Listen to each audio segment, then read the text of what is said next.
Here she comes. Suzanne Guillette, everybody.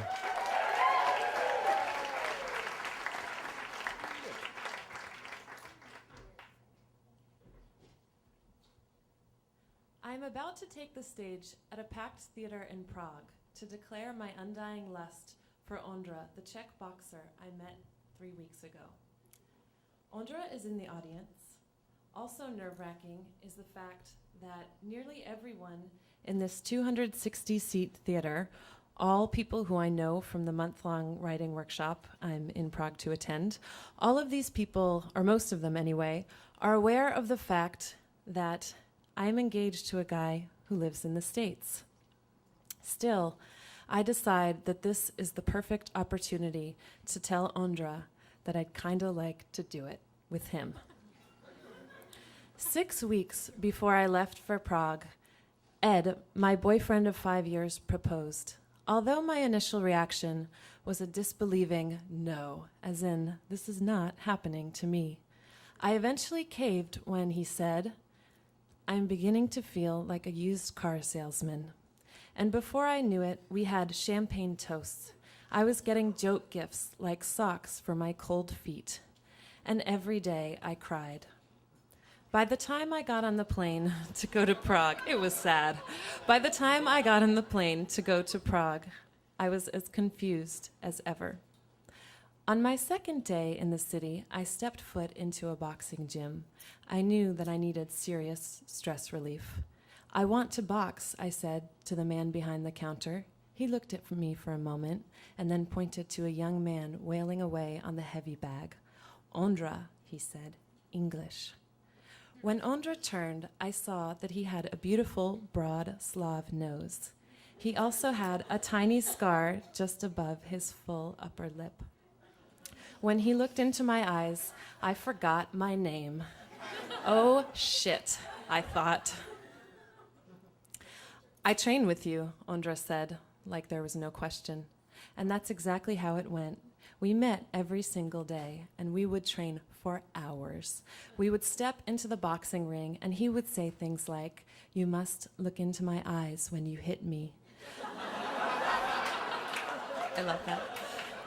But the more time we spent punching things like bags, the heavy bag, the speed bag, occasionally each other, the more I started to realize that I was in big trouble.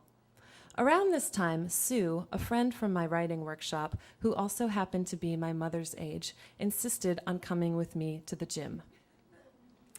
I couldn't stop her, so one afternoon, we were on our way there when I stumble on a jagged cobblestone and tear my foot open, my big toe. And Sue looks at me and says, you cannot box. And I say, just watch me. And I limp onto the tram, and I stand tall, trying to ignore the pool of blood that is gushing all over my left flip-flop. By the time I arrive at the gym, Ondra takes care of me. He wraps up my foot, and before long, we're in the ring again. Only this time, he says, you must look like you want to kill me. But I don't want to kill him. I want to kill the confusion. And after a couple hours, Sue pulls me aside, and she says, you are going to hurt yourself. After this point, unbeknownst to me, Sue approaches Elizabeth, another woman in our writing program, who is also older. And they decide that Sue will listen to the part of me that feels really guilty about cheating, and that Elizabeth will try to push me off the cliff.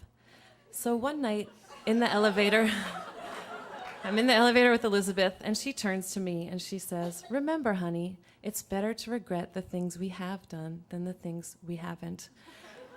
But at this point, I know that I can no longer go to the gym. I can either quit the gym or I can jump Ondra. But how? Because he's so respectful. So when I get invited to read at the theater, I know I have my answer. I've already been writing about this conflict and the tension between knowing that cheating is very, very wrong and not something that I want to do, but yet this feeling of lust seems a lot truer than the circumstances of being engaged. The afternoon of the reading, I walk into the gym and I invite Ondra to come with me. I have a piece to read. It's about you, and I'd like you to be there. Okay, he says. So we show up at the theater, and when we do, I learn that I'll be the very last person to read.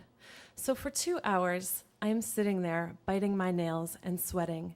And finally, it's my turn to take the stage. By the time I walk up and stand behind the microphone, I don't see anybody in this 260-seat theater except for Ondra. And even though I am reading to him, I am not sure that he will understand. But the body wants what the body wants. And I have no confusion about this. Toward the end of the piece, I write about my frustration about how standing and landing punches with him is the closest that I may ever come to feeling his sweaty skin. And that is enough to piss me off, I read. When I'm finished, I rush to him and he squeezes my hand. As the whole entire auditorium fills out, a young woman runs up to me. She gives me a high five and she says, "Thank you. We are all going out to get laid tonight." When Ondra goes to the bathroom, a woman I know says, "That was brave." I say, "You have no idea. He's here." And she says, "Your fiancé, I thought he was in Massachusetts." And just then Ondra returns and I say, "Not him." And so soon, Ondra and I go outside, and we're together, finally alone, and I turn to him. I can't wait any longer, and I say, "So, did you understand?" And he says, "Yes," but I don't believe him, so I say, "Did you get the ending?" And he says no, and I try to explain it in the language in which I've written it, and he's still confused, so finally I blurt out, "It's about how I want to have sex with you." And he pauses, and he says, "When I have wife, I want her to be just like you." And before I can say, "So is that a yes?" He steps in closer, and I see the scar on his upper lip. And I know that what I am about to do will cause its own scars. But the scar on Ondra's face, it has a certain kind of beauty. "May I kiss you?" he whispers. "Thank you."